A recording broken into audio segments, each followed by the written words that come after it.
10 tanda-tanda kiamat besar yang disebutkan oleh Nabi SAW. Kata beliau, amblasnya bumi di belahan timur yang pertama, terjadi gempa besar. Sebagian ulama hadis mengatakan bagian Asia, di mana Allahu alam. Tapi ini tanda-tanda kiamat besar akan terjadi nanti. Kemudian terjadi lagi longsor bumi di belahan barat. Sisi barat bumi kita tahu wilayah Afrika dan seterusnya. Kemudian amblasnya bumi di Jazirah Arab. Ini yang dimaksud dengan amblasnya bumi, artinya longsor yang besar, yang sulit lagi untuk ditimbun, udah nggak bisa ditimbun, nggak bisa diperbaikin. Kalau di situ ada kota, ada kampung, pasti hancur udah. 3 sekaligus terjadi longsor di 3 titik yang berbeda dan secara waktu atau dalam waktu yang bersamaan.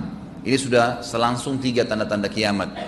Jadi pada saat terjadi di timur itu tanda-tanda kiamat besar 1. Terjadi di barat tanda-tanda kiamat besar 2. Terjadi di Jazirah Arab tanda-tanda kiamat besar 3. Kemudian di dalam hadis ini disebutkan secara beracak. Nanti sebentar setelah saya terjemahkan hadis ini saya akan sebutkan urutannya. Lalu kata Nabi SAW, kabut yang menutupi bumi ini. Kemudian ada Dajjal. Jadi kabut itu dihitung dalam hadis ini yang keempat. Dajjal yang kelima. Kemudian yang keenam binatang melata. Nanti akan saya jelaskan juga apa yang dimaksud dengan binatang melata. Yang ketujuh keluarnya Ya'juj Ma'juj. Ini juga akan kita jelaskan nanti. Kemudian yang kedelapan matahari terbit dari tempat terbenamnya. Yang kesembilan keluarnya api dari perut kota Aden yang menghalau manusia. Sulit, manusia tidak bisa melalui Jazirah Arab.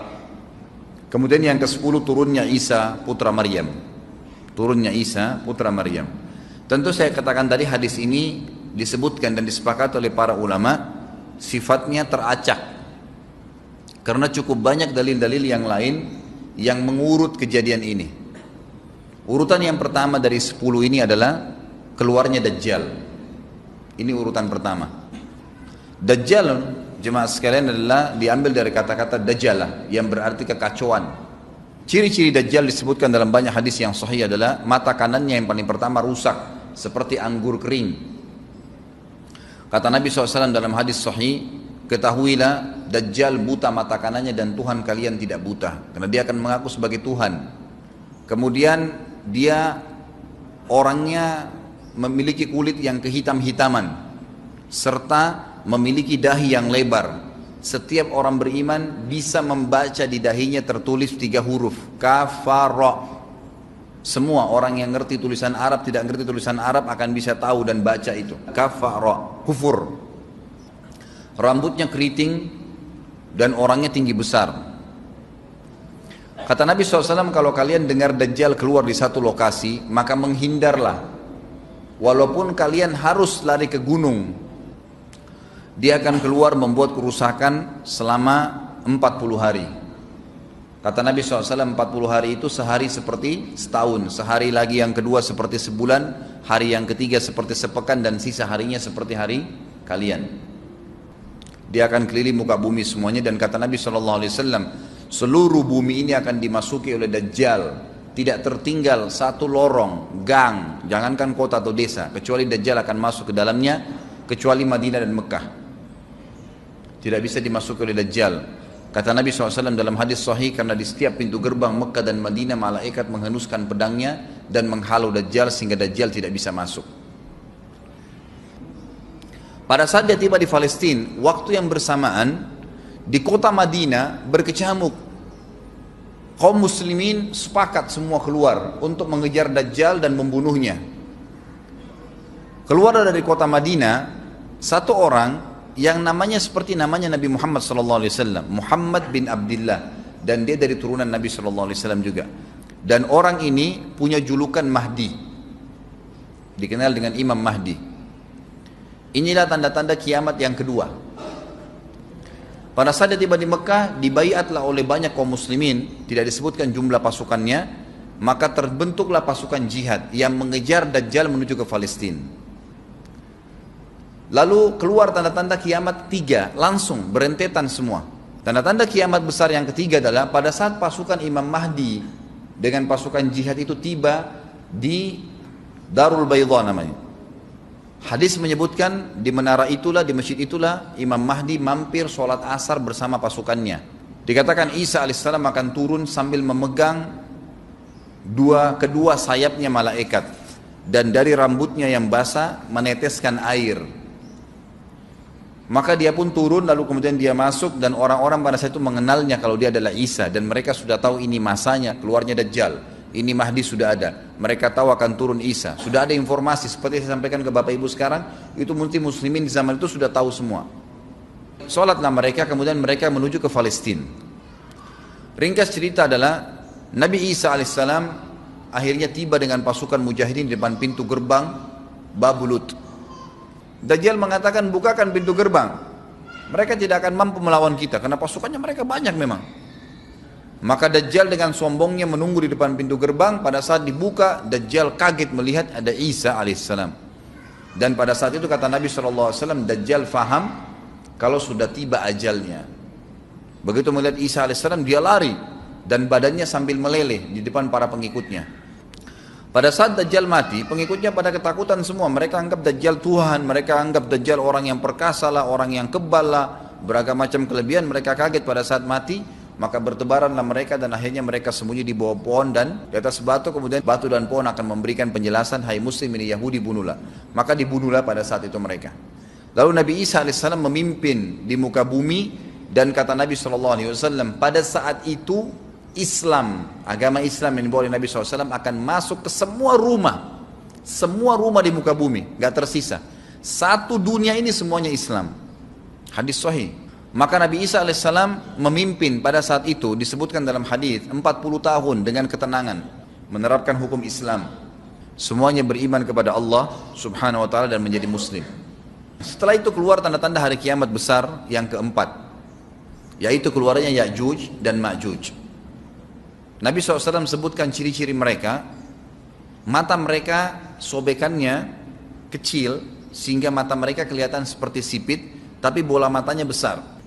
Mereka memiliki rambut yang keriting, dan mereka memiliki poster yang umumnya seperti poster manusia. Ada hadis yang berbunyi mereka akan mendatangi sebuah sungai, kalau tidak salah namanya sungai Tibria, airnya banyak mengalir. Kata Nabi SAW, mereka semua minum air sungai itu, dan yang terakhir dari mereka datang sudah nggak dapat air. Artinya air sungainya habis diminum. Bayangin berapa banyak jumlahnya itu. Pada saat itu Nabi SAW mengatakan, Allah berfirman kepada Isa, berkata, wahai Isa, aku akan mengeluarkan hamba-hambaku yang tidak ada seorang pun dari kalian bisa mengalahkannya, termasuk Isa alaihissalam, nggak bisa mengalahkan. Maka selamatkanlah dirimu bersama dengan pengikut-pengikutmu ke Gunung Tur namanya. Jadi memang Ya'juj ini ciri khasnya, kata Nabi SAW, mereka memakan apa saja. Jadi bukan seperti manusia normalnya. Mereka membunuh semua yang bukan seperti mereka. Sampai-sampai kata Nabi SAW, tidak ada yang bisa mengalahkan mereka, dan jumlah mereka sangat banyak. Salah seorang di antara mereka tahu dia akan mati kalau sudah punya 1000 anak. Kata Nabi SAW dalam hadis Bukhari, kecelakaanlah bagi orang-orang yang ada di Jazirah Arab. Kemungkinan besar makna ini adalah tempat mereka dekat dengan Jazirah Arab. Kata Nabi SAW, kecelakaan bagi orang-orang yang Jazirah Arab, karena telah terbuka dari lubangnya Ya'juj Ma'juj sebesar ini. Sudah kasih isyarat dengan jari ibu jari sama jari tengahnya. Artinya mereka sudah bisa melihat keluar. Pada saat mereka keluar, maka mereka akan mulai membuat kerusakan. Kata Nabi SAW di dalam hadis sahih riwayat Imam Bukhari, bahwasanya Ya'juj Ma'juj akan membunuh siapapun yang mereka temui. Bahkan pada saat mereka sudah merasa menguasai bumi, mereka melepaskan anak-anak panah mereka ke langit. Lalu Allah menurunkan anak-anak panah mereka sebagai fitnah dipenuhi dengan darah. Maka mereka berkata, kami telah membunuh semua yang ada di bumi dan semua yang ada di langit. Kata Nabi SAW, Allah lalu mengizinkan Isa untuk berdoa kepada Allah agar memusnahkan mereka. Maka Isa alaihissalam pun akhirnya berdoa, meminta kepada Allah subhanahu wa ta'ala agar mereka semua dimusnahkan. Maka pada saat itu pun Allah subhanahu wa ta'ala menurunkan kepada mereka hama. Sebagian hadis menyebutkan serangga kecil seperti cacing, banyak sekali yang menimpa tubuh-tubuh mereka. Setiap orang satu. Dan itu membuat mereka mati. Kemudian setelah itu Isa alaihissalam memimpin lagi di muka bumi sampai beliau meninggal. Setelah Isa alaihissalam meninggal, kembali lagi sebagian besar manusia berbuat kekufuran. Maka Allah subhanahu wa ta'ala keluarkan tanda-tanda kiamat besar yang kelima. Yang kelima ini adalah keluarnya hewan atau binatang melata. Binatang melata ini disebutkan dalam hadis yang sahih riwayat Bukhari, bahwasanya Allah SWT akan keluarkan, tapi tidak disebutkan dari bumi mana dia keluar. Dia akan keluar hewan melata yang bisa berbicara seperti manusia dan badannya dipenuhi dengan bulu. Allahu a'lam bagaimana. Kemudian dia datangi orang-orang yang kufur tersebut dan menasihatin dan mengingatkan mereka. Yang tidak mau beriman, dalam hadis dikatakan dicap oleh hewan tersebut. Allahu a'lam dicap seperti apa, sehingga ketahuan mana yang kafir, mana yang beriman.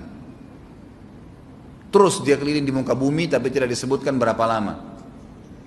Lalu kemudian Allah lenyapkan si dabbah ini. Kemudian datang tanda-tanda kiamat yang ke-6. Tanda-tanda kiamat yang ke-6, 6, 7, 8. Itu berentetan semua. Longsor besar di timur, di barat, dan di jazirah Arab. Ini tanda-tanda kiamat terjadi serentak. Sudah 8. Kemudian terjadi yang ke-9, keluarnya api dari negeri atau dari kota Aden. Kota Aden ini di Yaman ya. Tentu hadis menjelaskan tentang masalah api yang keluar ini, artinya api bukan main-main, ini bukan kebakaran sebuah masjid atau sebuah bangunan 10 tingkat. Api ini bisa menghalau manusia untuk jalan karena panasnya. Sebagian riwayat menjelaskan api tersebut akan berdiri seperti gunung yang besar dan dari seluruh pelosok dunia bisa kelihatan. Kita bisa bayangkan bagaimana itu. Yang akhirnya akan menggiring atau menghalangi orang-orang untuk jalan, susah. Sebagian ulama hadis mengatakan mereka nggak bisa jalan, tidak bisa ada penerbangan, tidak bisa ada orang jalan karena panasnya bumi ini dari api tersebut. Dan itu memang kemungkinan besar akan keluar satu waktu, Allahu a'lam kapan. Dan yang terakhir tanda-tanda kiamat sebelum ditiup sangkakala adalah terbitnya matahari dari tempat terbenamnya. Dan ini sudah terakhir sekali.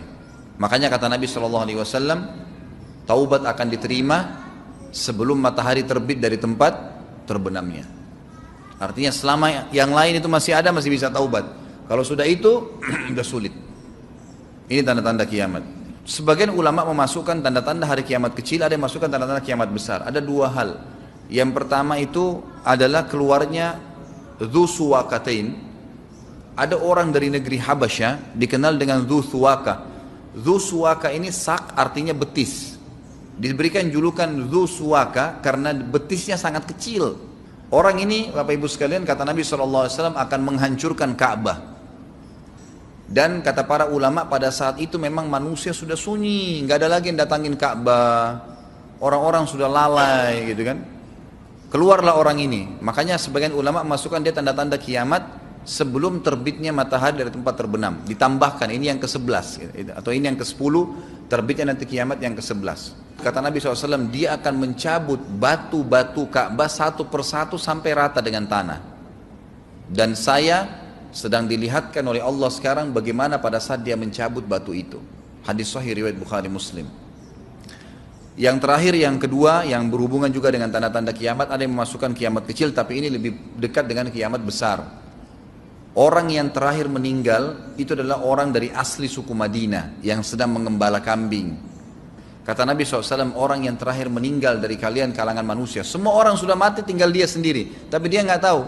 Dia lagi mengembala kambing, kemudian dia masuk dengan gembalanya ke kota Madinah, ditemukan semuanya tidak ada kehidupan, nggak ada orang, nggak ada binatang, nggak ada apa-apa, tinggal dia sendiri. Pada saat dia meletakkan telapak kakinya di kota Madinah, maka pada saat itu dia meninggal. Dan inilah manusia terakhir meninggal sebelum ditiup sangkakala terakhir. Allahu a'lam.